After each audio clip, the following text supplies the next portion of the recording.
Hi everyone, how you doing? How's Thursday treating you? Nice and sunny? Lots of adventures? Here it has been typically English spring, which is to say it's been fucking it down with rain the entire time. But hey, had to happen sooner or later. So yes, you've probably already figured out we're doing something a little different this week. There's no story. I haven't had time to record one. I haven't had time to script one because I've been off on my own adventures. I have been to the island of Jersey to stay with friends over the weekend. Jersey is the largest of what's known as the Channel Islands. I believe there's about 9 or 10. Jersey's the largest, and then I believe you've got Guernsey, and there's various other gorgeous little places. If you get the chance, I'd really recommend going. They're absolutely stunning. And I was lucky enough to go and stay with university friends who I haven't seen for a very, very long time, and it was great to see them. But it's always quite fun because we were all history graduates, and everyone gets entirely the wrong impression about history graduates. Everyone thinks that we're going to be the academic, the well-behaved ones, the ones that actually do the studying and don't create too much trouble. And as someone who has spent a long time around history students, history professors, historians, archaeologists, I can tell you that they are actually the most hyperactive, ludicrous, horny, drunken car crashes you are ever going to hope to meet. Honestly, the archaeologists are the worst because they have a tendency to be camping out in fields unsupervised with fire and a lot of alcohol. Never trust an archaeologist, they're generally up to no good. But yeah, so that's the majority of my friends, except we did have one tame non-history student who we accidentally adopted. He's fantastic. He was a performing arts student, as a matter of fact. I'm not sure how we inherited him, but dear God, I'm glad we did. And he's now an actor, and he is 6'4" of magnificent idiocy. Goodness me, the amount of exploits he's got up to. I can remember once he told me this is one of those stories that it probably has a grain of truth in it, but like all actors, he knows how to embellish a good story. He was doing the Edinburgh Fringe Festival, and he got so drunk afterwards, after his set, that he forgot where his hotel was. So he just slept under a bench, like you do. But the thing is, he woke up the next morning with an absolutely pounding head and opened his eyes to find it was foggy as fuck, because Edinburgh generally is. At least in my experience, every single time I've gone, it's been this fantastic sort of Silent Hill looking place, which I absolutely adore. But yeah, he opened his eyes to find this white out fog, couldn't see his hand in front of his face, and then the hangover hit full force. And he just lay there under this bench just going, oh. And he was just lying there contemplating his existence when he hears this little voice goes, who's there? And then he realised that no one else can see him either. And so as quickly as his fragile state will allow, he crawls out from under this bench, creaking and groaning with every step, and unfolds every inch of his 6'4" frame to tower over this poor little old Edinburgh lady, just seeing this ridiculous cryptid of a man rising up from the fog. And she's just looking at him like she can't believe her eyes, and he knows that he is entirely in the wrong here, that he is intimidating a little old lady, and he is far too hungover to extricate himself from this situation gracefully. So apparently he just stood there, smelling of rain, hair all arseways, glasses on skew whiff, and just drew himself up as tall as he could, nodded to her gently, and said in the most English voice he possibly could, "Good morning," and then just wandered off into the mist. So yeah, if you live in the region of Edinburgh and your grandmother swears blind that she met the English version of Lurch from the Addams Family, in the fog one morning near the Tesco's, near the castle. She's not lying to you. It was my friend. So yeah. Oh God, the escapades he's got up to. And to be fair, we got up to quite a few escapades together. We look very funny stood next to each other because he's 6'4", I'm 5'1", so it's hard to believe we're the same species half the time. I come up to his ribs, so we make a very good circus double act, the pair of us. And to be fair, we have been a double act in many things before. Between the two of us, we helped orchestrate a friend's proposal, and they are still together. So clearly that was the only one we did successfully, but at least we got a good one, right? But yeah, in order to really lean into the double act effect, he used to give me piggybacks a lot, which was great when he used to let me dismount properly, but quite often he'd get bored and just drop me halfway through or throw me off, which when he threw me in a bush that one time, that was fine, if a little uncomfortable, but the time he forgot where he was and nearly threw me off the deck of HMS Warrior was rather more unnerving. He doesn't make good choices. Bless his heart. Bless his little cotton socks. How he's still alive is anyone's guess. But yeah, he unfortunately, well, potentially fortunately, to judge by the fact I'm still alive, was not there this weekend. I was staying with other friends. So, long story short, no story this week, but there will be stories next week.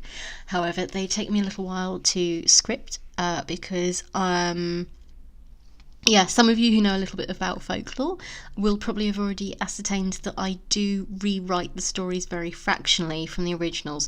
I keep the actual events of the story as true as possible, but I sometimes change the tone of certain interactions, etc., just to make them easier for me to read as much as anything. I know my own speaking patterns and what I can do fluidly in a way that will be pleasing to the ear.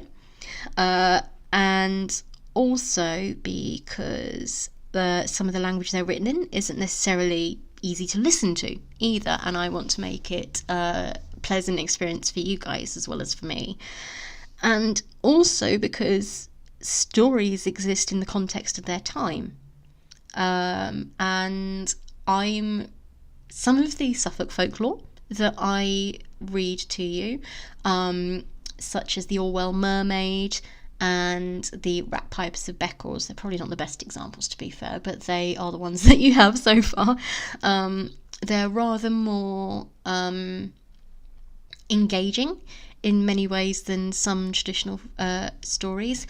I'll tell you some more going forward so you've got an idea about them, but there's some fantastic characters in them and a lot of really brilliant women characters, which is quite rare in folklore, where quite often if you're not a witch you're a princess or you're dead. But there's some excellent ones. There's the Green Children of Woolpit, there's Little Malakin, there's Clever Nell, there's the Smugglers Inn. There's lots of really good ones, so I'll introduce you to them, but because they're smaller local folklore that never really escaped much beyond Suffolk, they have a bit more ingenuity and independence than a lot of fairy stories, whereas a lot of the very traditional ones, such as the Brothers Grimm, it's a fairly well documented fact that the Brothers Grimm actually begged, borrowed and stole their stories from earlier folklore, and they actually tweaked them themselves in order to make them more palatable to the audiences of the time. And it so happens that the time in which they were doing so was quite a politically conservative time, and so that's when the trend for women can only be witches and princesses and maidens to be one, or men can only be heroes or villains or servants or kings, sort of stories really started to emerge. And there is a lot to be said for recounting them in their original format, but there's also a lot to be said for attempting to soften the edge of the Brothers Grimm's conservatism. And to be perfectly honest, it's my damn channel and I feel like it. I have the power. I have the microphone. So I'm going to tweak them very slightly, just along those lines. And to be perfectly honest, oh my goodness guys, I have read quite a lot of folklore now in an attempt to find stories to read to you that I think you guys would like. And you know what my overwhelming conclusion about the people in half the stories I've read is? Them bastards be dumb. They are so fucking stupid. Honest to goodness, I'm almost tempted to do some that are parody readings, maybe drunken retellings of some of them, where I don't change anything, where I don't try and make them sort of like a dramatic reading when I actually pick them apart, because some of them are just ridiculous. There's been some where I've just literally had to put the book down and bang my head against the desk, just like, look at your life, look at your choices. Don't steal that, don't kill that, listen to the magic rabbit, don't disrespect the fate, and calm the fuck down, you moron. So yeah, one day I may do that. You know what, at least once I am going to have to do in my drunk folklore. That could be quite funny. So yeah, there's going to be some serious stories. There's going to be probably some joke stories. There's going to be lots coming on the channel. There's also probably going to be some more art progress videos, because that's another thing that I do. I do a lot of drawing, which some of you who know me from Patreon will be aware of. And the other thing that some of you who follow me on Patreon might be aware of is that Scaleforce is possibly going to escape out onto the wilds of YouTube. So yes, some of you are probably sat there going, well, yes, that could be fun, and some of you are probably sat there going, the fuck's she on about now? So yes, for those of you who don't know, Scaleforce is a bit of a long story, and it's not entirely mine to tell. Scaleforce originally started as a little jokey spin-off from Galeforce Audios, back in the back in the mists of time. It started as a little joke between Gale and a very, very, very dear friend of mine, who Gale was the dastardly Lizard King, and the nefarious Indiana Gale. And my friend, as a joke, joined in as the powerful, seductive, monstrous Lizard Queen. And it sort of became a fun little joke, and they'd be popping up in the comments here and there. And then this world started to grow and grow and grow. And it became its own fun little side story and adventure, getting bigger and more wild and brilliant and all the time. And then, after a little while, I wandered in, and I saw the adventure happening in the background, and me, being a fantasy-loving little gremlin that I am, instantly fell head over heels in love with the story, and started doing artwork and playing myself with the idea, and made one of the best friends I have in this life in the wondrous Lizard Queen, and I'll forever be grateful to Gale for bringing us together.